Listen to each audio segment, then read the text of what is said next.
Pegasus का जो software है जिससे आप हैकिंग और जांच और हर चीज को कर सकते हैं, उसमें एक ऐप की कीमत जो है वो 60 करोड़ रुपए इंडियन रुपीस में है। जिस आदमी ने भी ये काम किया होगा उसकी सजा जो है आजीवन कारावास है। फ्रांस के राष्ट्रपति, ईरान के राष्ट्रपति, दक्षिणी अफ्रीका के राष्ट्रपति, तीनों के मोबाइल में पेगासस की सेंध लगाई गई। एक आदमी की जांच के लिए भारत सरकार ने जनता के टैक्स की कमाई का 1 करोड़ 20 लाख रुपए खर्च किया। मोदी सरकार जो है इस पेगासस मामले में अभियुक्त है। खतरा जो है आज के समय में नरेंद्र मोदी पर है। ये खतरा जो है आज के समय में NSA अजीत डोभाल पे है। भारत सरकार जिस तरह से जनता के पैसे को ही जनता की जासूसी के लिए इस्तेमाल कर रही थी, तो इनका जो अपराध है वो इतना बड़ा अपराध है कि उसे क्षमा नहीं किया जा सकता।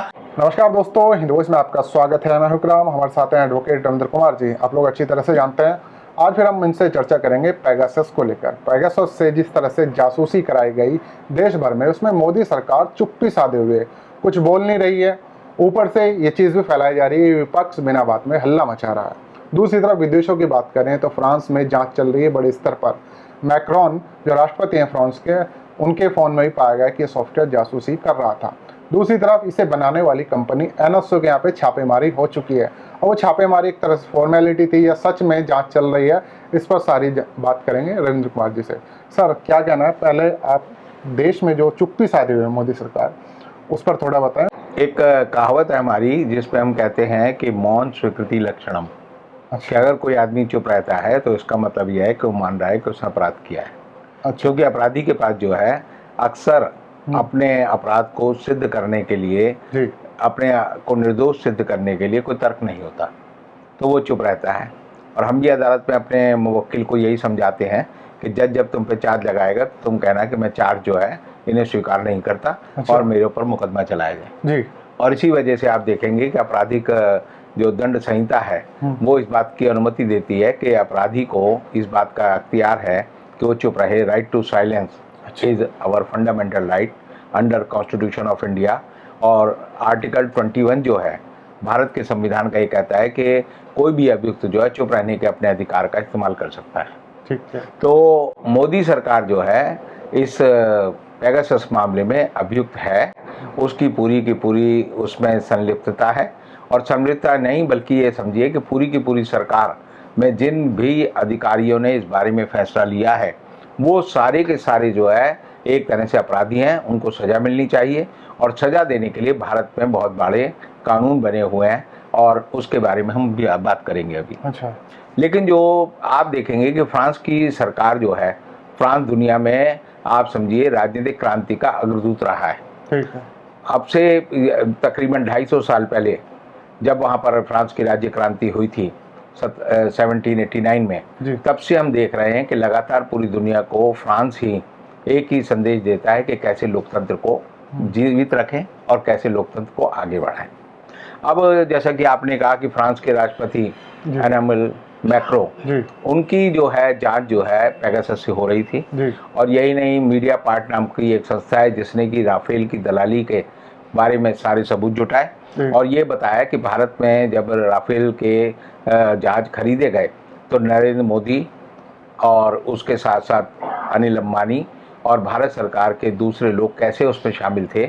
उन्होंने ऐसे पुख्ता सबूत जुटाए कि भारत की जो सर्वोच्च न्यायालय है उसके प्रधान न्यायाधीश थे रंजन गोगोई, उनकी अदालत ने तो नरेंद्र मोदी सरकार को क्लीन चिट दे दी थी और कहा था कि राफेल में कोई दलाली नहीं खाई गई। अच्छा। लेकिन ये मीडिया पार्ट के जो जामाज हम कहेंगे पत्रकार हैं वो लगे रहे और उन्होंने सिद्ध किया और अब वहाँ पर जो है इस तरह से मामला आगे बढ़ा है कि उसकी जांच वहाँ पर जो है एक अदालत में मुकदमे के रूप में हो रही है। अब चूंकि फ्रांस के राष्ट्रपति एक तरह से वहाँ के कार्याध्यक्ष भी होते हैं और राष्ट्राध्यक्ष भी होते हैं, तो मैक्रों की जांच जो है वो इसीलिए पेगासस से की गई क्योंकि कुछ लोग जानना चाहते थे कि राष्ट्राध्यक्ष जो है क्या कर रहे हैं। अच्छा। ये अपने आप में बड़ी समझिए चौंकाने वाली बात है कि फ्रांस के राष्ट्रपति, ईरान के राष्ट्रपति, दक्षिणी अफ्रीका के राष्ट्रपति, तीनों के मोबाइल में पेगासस की सेंध लगाई गई। अच्छा। इसी तरह जो है 3 और देशों के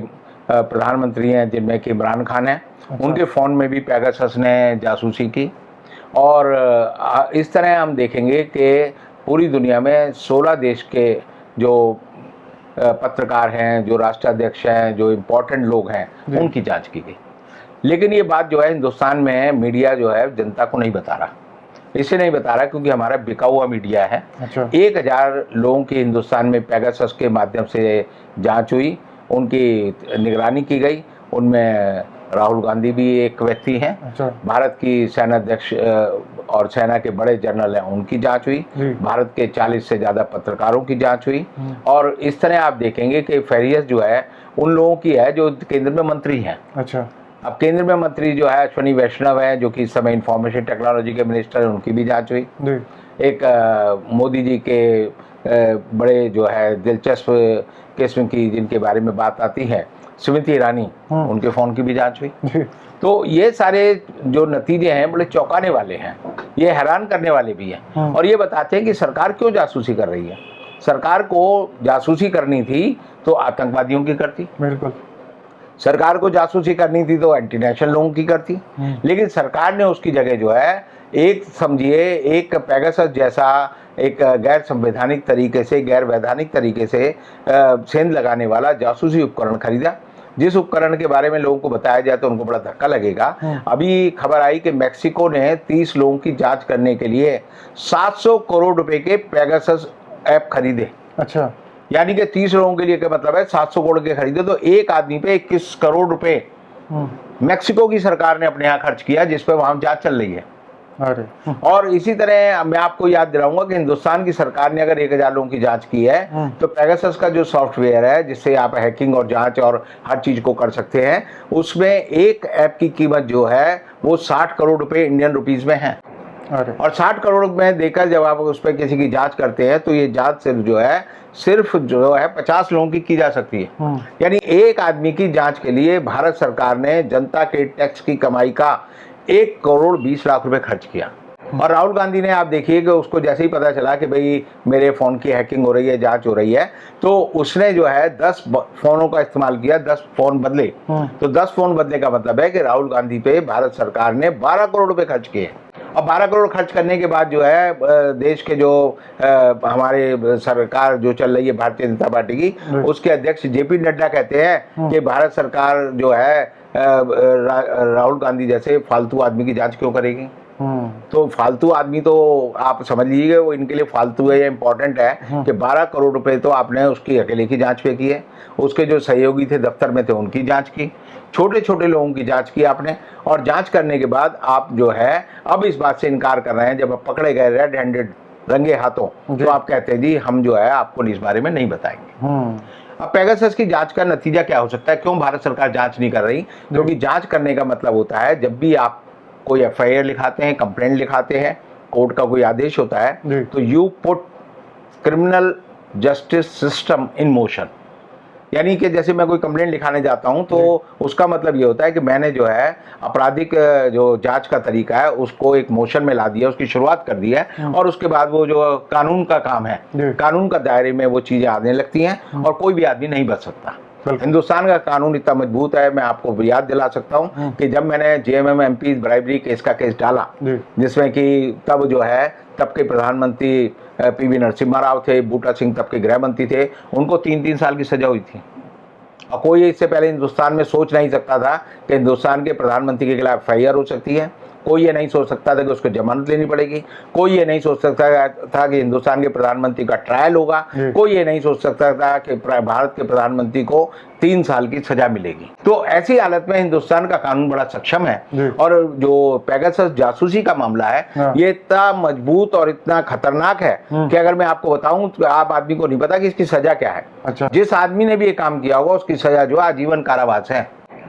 आजीवन कारावास 3 ही मामलों में मिलता है, जब आप डकैती डालते हैं और हत्या करते हैं, जब आप किसी आदमी की हत्या करते हैं, और तीसरा उसको आजीवन कारावास जब मिलता है जब आप ऑफिशियल सीक्रेसी एक्ट में और भारतीय दंड संहिता की धारा 467 में जो है इस तरह के गैर कानूनी तरह के जो काम होते हैं उनके सबूत इकट्ठे करते हैं और आदेश बनाते हैं।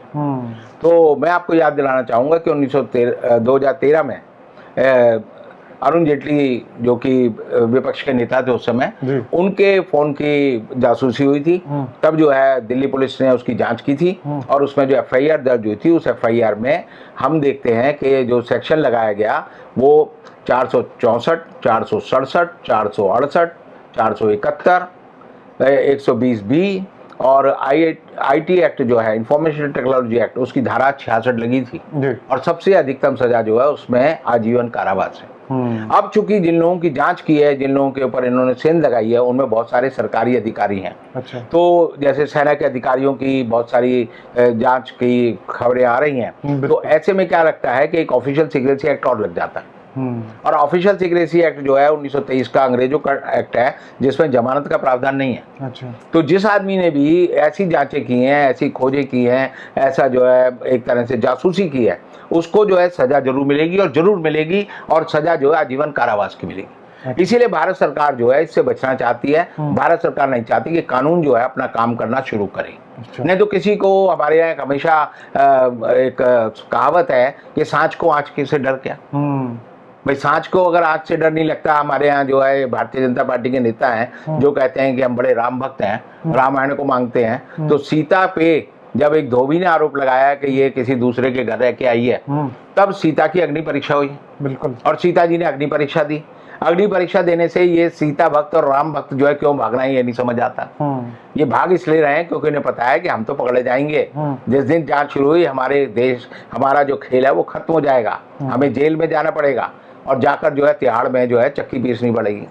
अब चक्की पीसने के लिए हमारे जो महाराष्ट्र के पूर्व मुख्यमंत्री हैं, वो बार बार उद्धव ठाकरे के बारे में और दूसरे लोगों के बारे में कहते थे कि they will go to jail and they will पीसिंग चक्की, चक्की पीसिंग, चक्की पीसिंग, चक्की पीसिंग।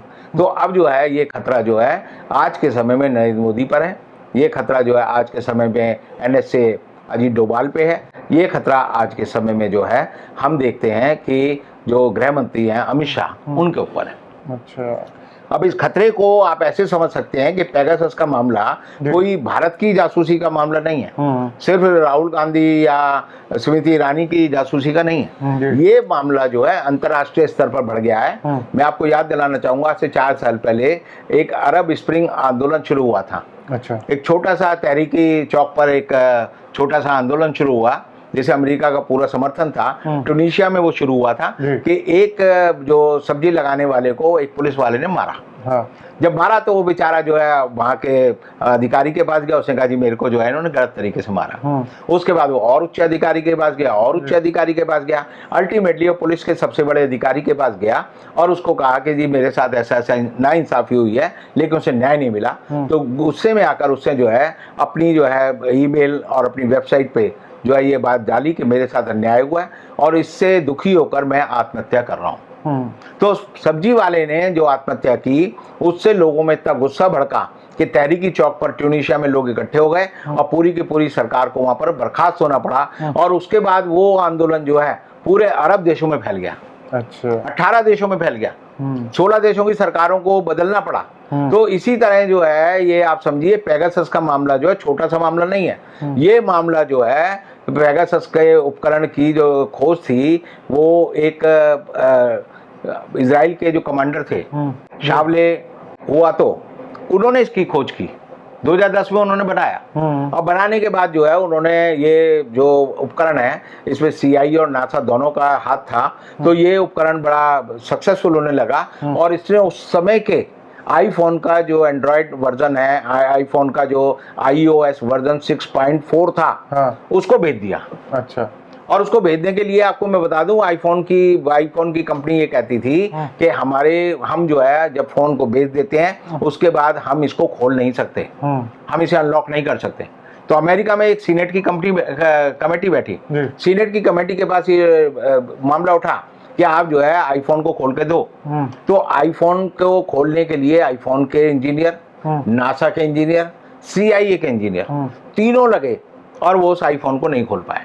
अच्छा। और पूरी दुनिया में बात पहुंची कि आईफोन को हैक नहीं किया जा सकता। लेकिन 2010 में उससे पहले ही पेगासस जो है आईफोन को हैक कर सकता था। आज के समय में जो है आईफोन का जो वर्जन है वो 14.6 ये आया हुआ एडवांस वर्जन जो है iOS है, उसको भी जो है ये पेगासस जो है भेद लेता है। और इसीलिए पेगासस की वैल्यू आप इस बात से समझ सकते हैं कि जिस आदमी ने पेगासस बनाया, जिसमें मैंने कहा नाम बताया शावले हुआ, तो उसको भी उसने ये अपना जो पूरी कंपनी है वो बेच दी एक सैन फ्रांसिस्को पार्टनर एक कंपनी थी उसको। अच्छा। और जब उसको जरूरत पड़ी तो अमेरिका में उसने कई लोगों को बूस्ट किया कि भाई मैंने ऐसा एक सॉफ्टवेयर बनाया है जिससे हम किसी की भी जासूसी कर सकते हैं। तो बहुत बड़ी बड़ी कंपनियां, क्योंकि आप समझिए मल्टीनेशनल कंपनियों में खूब एक दूसरे की बात जानने की होड़ चलती है, जिसे इनसाइडेड ट्रेडिंग कहते हैं, जिसे हम शेयर बाजार के लिए, तो उसको जानने के लिए खुद जो है शावले हुआतो ने $1 बिलियन देकर जो है वो एक ऐप खरीदा और उन कंपनियों को सप्लाई किया। तो इसका मतलब ये टेक्नोलॉजी जो है ये ऐसी टेक्नोलॉजी है कि एनएसओ ग्रुप जिसने पहले बेच दिया था, फिर 2018 में दोबारा इन्होंने जो है सैन फ्रांसिस्को पार्टनर से वापस खरीदा। अच्छा। और वापस खरीदने के बाद जो है इन्होंने पूरी दुनिया में बेचा। और आज के समय में एक मोटा अनुमान है कि इन्होंने पूरी दुनिया में तकरीबन जो है 25,000 करोड़ रुपए के अपने ऐप बेचे हैं।